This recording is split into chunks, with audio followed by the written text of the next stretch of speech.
Hello class. In this video, I'm going to go through a demonstration of a titration. It's the same one that is located on the back of your acid and base theory sheet. So follow along with me while I do this.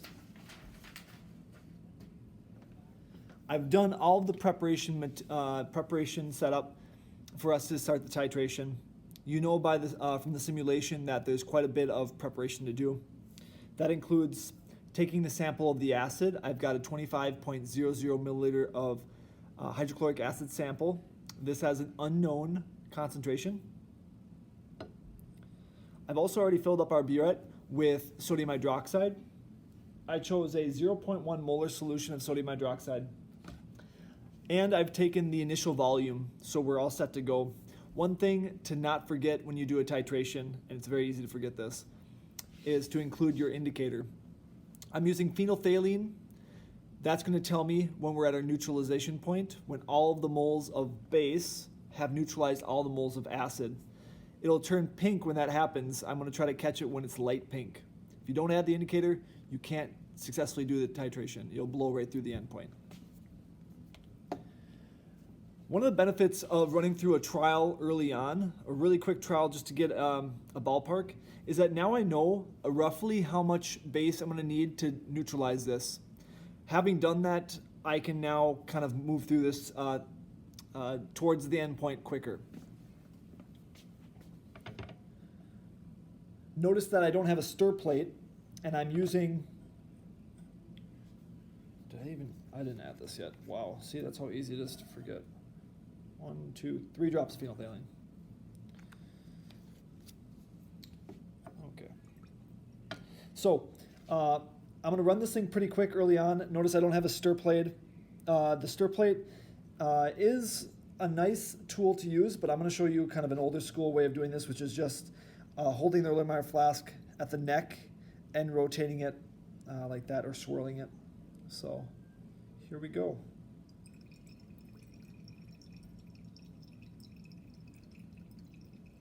Not sure if you can tell in the video, but at the point of contact, it turns pink briefly, but if I swirl it, that pink goes away. Think about what's happening at the point of contact there. Neutralization's happening at that one point of contact, but not throughout the whole solution. So once I get to stirring it more, so let's get a little bit more in there.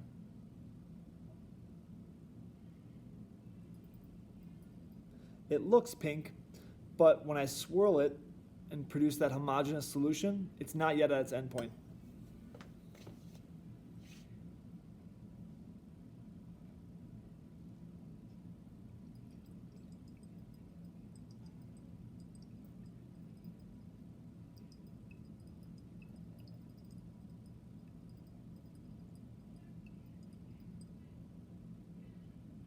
So now I'm going to start slowing it down. I'm just going to do it dropwise and continue my stirring. I'm looking for a very faint pink that stays. If it goes away after swirling, that means it's not yet at its endpoint.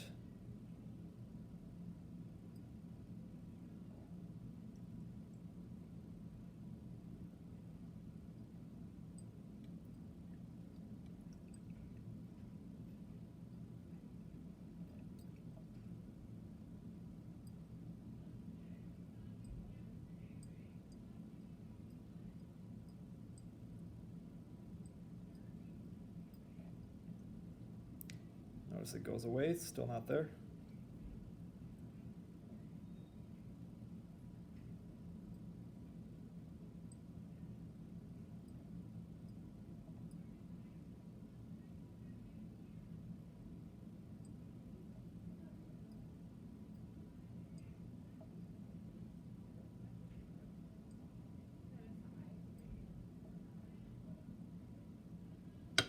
One thing that helps when you start getting to this point is putting a white piece of paper below it. It's easier to see the color then too.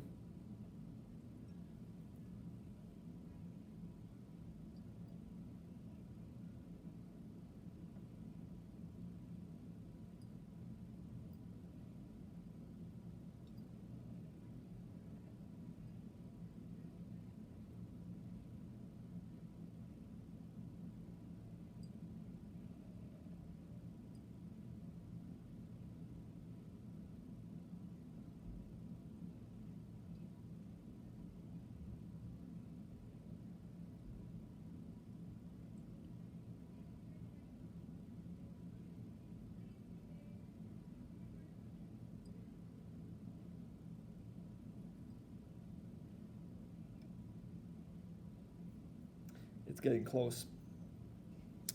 So I'm going to show you a trick with this. Let's say I think it's close enough where it's maybe even a fraction of a drop. This is a pro tip for you.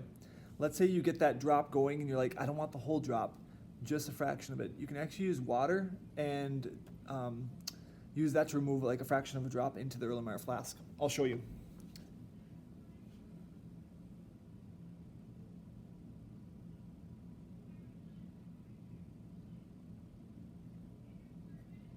So we have maybe like a third of a drop there, and let's say I didn't want to use a full drop. I could use my distilled water.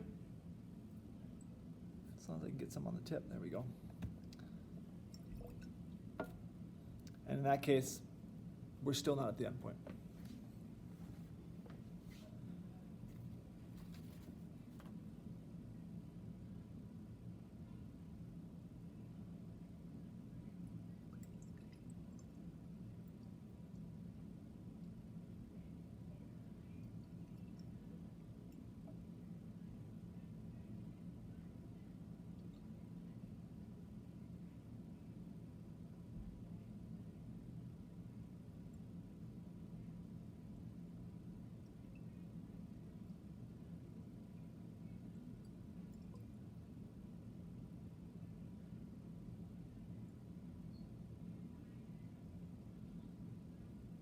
I think we only need like a half drop left here.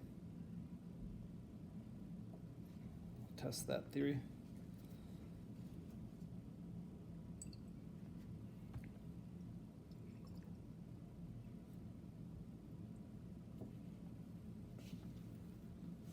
A little bit of pinkness there.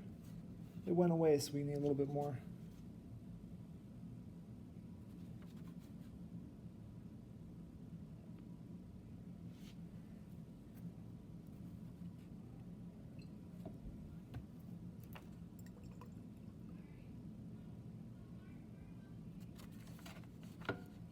There we go.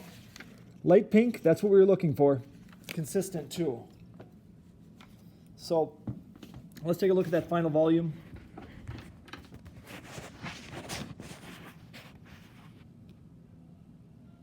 We're at eye level.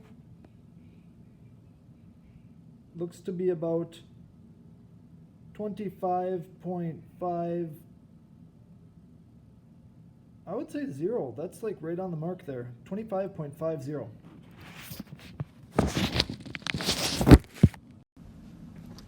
So that's our final volume.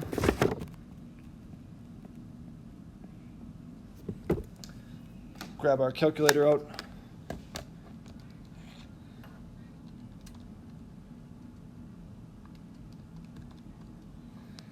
And the volume of base that we used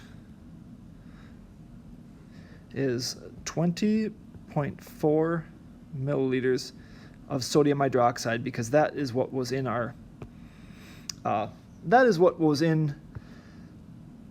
burette.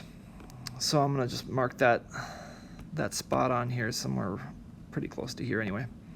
So imagine what was happening here when I was titrating.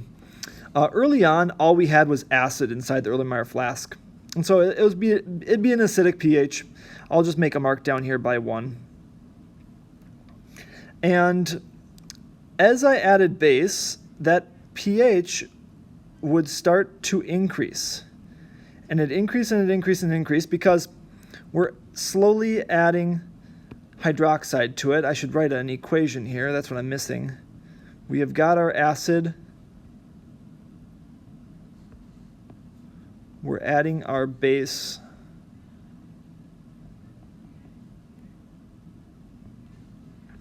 And at that point that the moles of these two equal, since these both are strong acids and bases, we are going to produce two things. We'll have water produced from our hydrogen and our hydroxide, and we'll have sodium chloride produced from our chloride ion and our sodium ion, as in salt water. So if I were to track that at some point here, I'm going to back up. As the pH increases, we would see a large jump kind of straight up like that. We'd see that large jump because we're hitting what's called the equivalence point. And for a strong acid and strong base, that equivalence point is going to be right around a pH of 7. Of course, if I start adding base to more base to it past the equivalence point, then not only are we going to have salt water produced, all this stuff here, but we're going to have some excess sodium hydroxide. So then we start seeing it increase to a level, and it will end up being whatever the concentration of the hydroxide solution is. It'll kind of plateau off like that. What we're concerned about is the equivalence point. That's the spot where moles of sodium hydroxide are going to equal moles of HCl. Since we've determined that concentration of hydroxide needed, we can use some stoichiometry to determine the concentration of the HCl. Concentration of HCl is going to be equal to moles of HCl divided by liters of HCl. And we already know one of those values. We know that we started with 25 milliliters of HCl, so that would be 0.025 liters. Now we need to find the moles of HCl that reacted. Starting with our volume of base,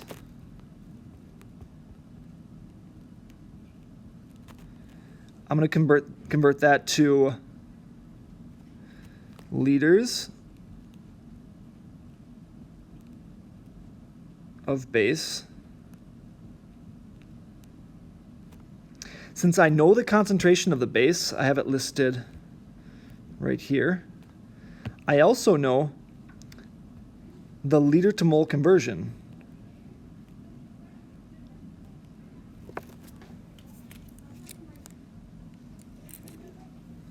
And that is for every 0.100 moles of sodium hydroxide, it requires 1 liter.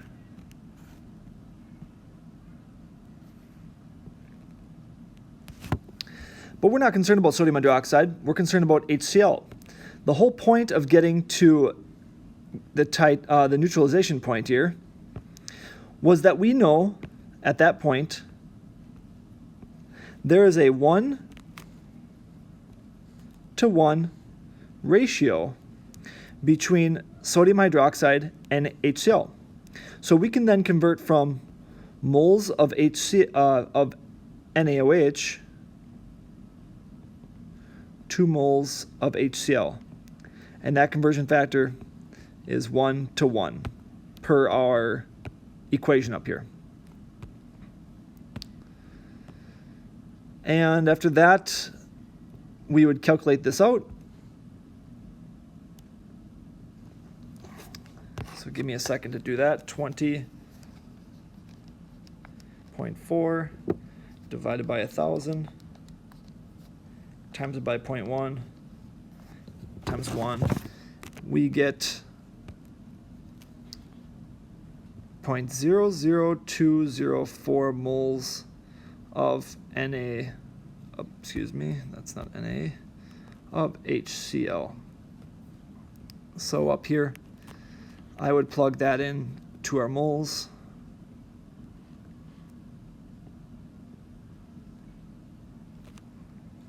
Divide it by our volume of acid that we started with, and we get a concentration of 0.08, checking my sig figs now,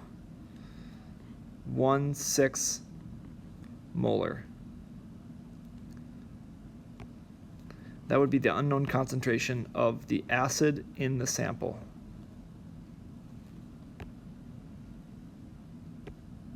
Oops. That's it.